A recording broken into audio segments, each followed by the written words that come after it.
ममता जैसे ही ब्याह कर अपने ससुराल पहुंची तो देखा उसके ससुराल में चारों तरफ दीवारें थी, बहुत सारे कमरे थे, हर कमरे में बेड था, अलमारी थी, बहुत अच्छा किचन भी बना था, लेकिन पूरे घर में कहीं पर भी छत नहीं थी। ये देखकर ममता दंग रह गई। इस घर में सब कुछ है लेकिन छत क्यों नहीं है? देख बहू, ये हमारे घर की परंपरा है। ये बात ममता को थोड़ी बेवकूफी भरी लगी, लेकिन परंपरा के नाम पर उसने कुछ नहीं बोला। ससुराल में पति विक्रम के अलावा उसके सास, ससुर, जेठ और ननद थे। जेठानी अब इस दुनिया में नहीं थी। खैर, पहली रसोई की रस्म में जब वो किचन में खाना बना रही थी तब, हे भगवान, यहाँ तो सीधा धूप आ रही है, ऐसे तो मैं यहाँ मर जाऊंगी। वो गर्मी बर्दाश्त नहीं कर पाई और तुरंत बेहोश होकर गिर गई। तभी वहाँ पर उसका पूरा परिवार आ गया। आजकल की लड़कियों में दम ही नहीं होता। पायल, एक बाल्टी पानी भर के डाल दे, इसे होश आ जाएगा, फिर जल्दी से बोल खाना बनाए। हाँ, बहुत तेज भूख लगी है हमें। हाँ पापा। पायल ने एक बाल्टी भर कर पानी ममता के ऊपर डाल दिया, जिससे उसे होश आया। ममता को उन लोगों का बिहेवियर ठीक नहीं लगा। किसी तरह उसने खाना बना लिया और सबने खा भी लिया। आज विक्रम और ममता की सुहाग रात थी। सुहाग रात मनाने के बाद जैसे ही उनकी आंख लगी, वैसे ही अचानक मूसलाधार बारिश होने लगी। सारा बिस्तर, सारा सामान गीला होने लगा। ममता तुरंत भागकर घर के बाहर निकल गई और किसी दूसरे के घर के बाहर छप्पर के नीचे बैठ गई। तभी वहाँ पर उसके ससुराल वाले आ गए। बदतमीज औरत है, ना गर्मी बर्दाश्त होती ना बारिश है, दूसरों के घर के बाहर आकर बैठ गई। ऐसी औरतों को तो बेल्ट से मारना चाहिए। मैं बेल्ट लेकर आती हूँ, बिना मारे ये सुधरेंगी नहीं। रहने पायल, मेरे पास बेल्ट है।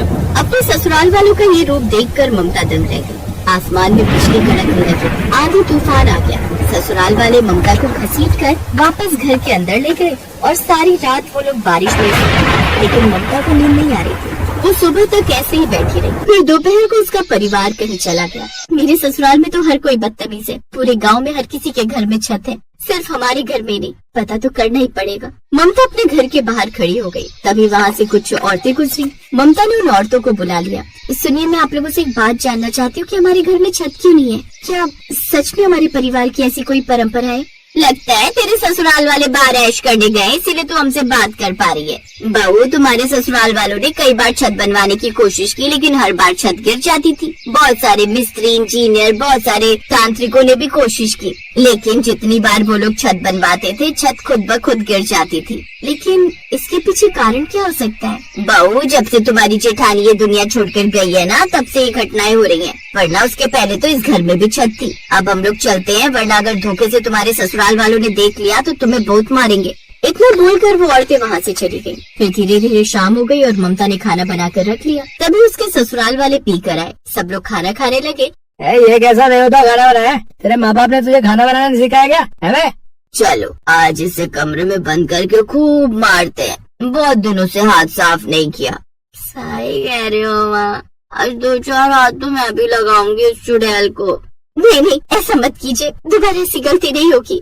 चुप कर बेगाना औरत, हम माफ नहीं करने वाले हैं, हमारे हाथों में खुजली हो रही। सारा परिवार मिलकर ममता को मारने लगा। ममता जोर से चिल्लाने लगी। तभी अचानक आसमान में बिजली कड़की और बहुत तेज घनघोर बारिश होने लगी। तो इस तरह ममता पर वो लोग हर दिन जुल्म करने लगे। दोपहर में खाना बनाते वक्त गर्मी की वजह से वो बेहोश भी हो जाती थी और जब भी पानी बरसता था तो रात भर वो पानी में भीगती रहती थी। उसकी हालत बहुत खराब हो चुकी थी। फिर एक रोज जब उसके ससुराल वाले कहीं गए हुए थे तब मेरे ससुराल वालों का जरूर कोई न कोई रहस्य है, मुझे उस रहस्य से पर्दा उठाना ही होगा। ममता उस घर के हर कमरे की तलाशी लेने लगी। तभी उसे एक पुरानी डायरी मिली। वो डायरी उसकी जेठानी ने लिखी थी। जब तक मेरी आत्मा को शांति नहीं मिलेगी तब तक इस घर की छत नहीं टिकेगी। जब जब इस घर की बहुओं पर अत्याचार होगा तब तक आंधी तूफान तेज होगा। जिस दिन इस घर की किसी बहू ने इन लोगों का विरोध कर दिया उसी वक्त बारिश थम जाएगी। दरअसल कुछ साल पहले जो हरकतें ममता के साथ हो रही थी वही हरकतें उसकी जेठानी के साथ होती थी। इन सबसे तंग आकर उसकी जेठानी ने एक डायरी लिखकर उसी घर में कहीं छुपा दी और फिर उसने खुद को खत्म कर लिया।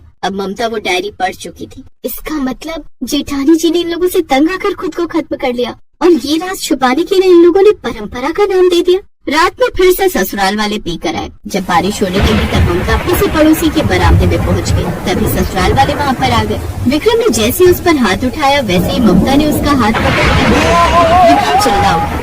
बहुत बर्दाश्त कर ली तुम लोगों की बदतमीजी, अब कोई अत्याचार नहीं चलेगा तुम लोगों का। उसने इतना बोला ही था कि तभी अचानक बारिश बंद हो गई। अब ममता मन ही मन सोचने लगी, जैसे ही मैंने इन लोगों का विरोध किया वैसे ही बारिश बंद हो गई। इसका मतलब डायरी में जो लिखा है वो सच है। जेठानी जी की आत्मा यही कहीं है। अगले दिन ममता ने ससुराल वालों को घर के अंदर सबको रस्सी से बांध दिया। फिर वो बाहर गई, फिर ढेर सारे मिस्त्री और छत बनाने का सामान लेकर आ गई। तभी मिस्त्री बोला, हाँ बहन जी, फालतू पैसा खर्च मत करो। इस घर में हमने कई बार छत बनाने की कोशिश की, लेकिन वो टिकी नहीं।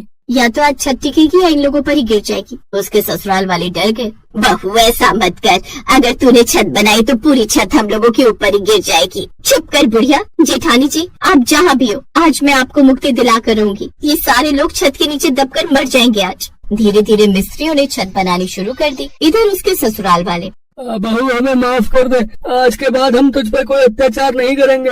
सिर्फ मुझ पर? आज के बाद किसी बहू पर, किसी औरत पर अत्याचार नहीं करेंगे। हम सब पीना भी छोड़ देंगे। थोड़ी देर में छत बनकर तैयार हो गई, पर इस बार गिरी नहीं। आंधी तूफान बारिश सब होने लगा, फिर भी छत नहीं गिरी। तभी वहाँ जेठानी की आत्मा प्रकट हुई। ममता, आज इन लोगों ने माफी मांगी, तुमने इन्हें सुधार दिया, इसलिए अब मेरी आत्मा को शांति मिल गई है। लेकिन अगर आज के बाद किसी औरत पर अत्याचार किया तो ये छत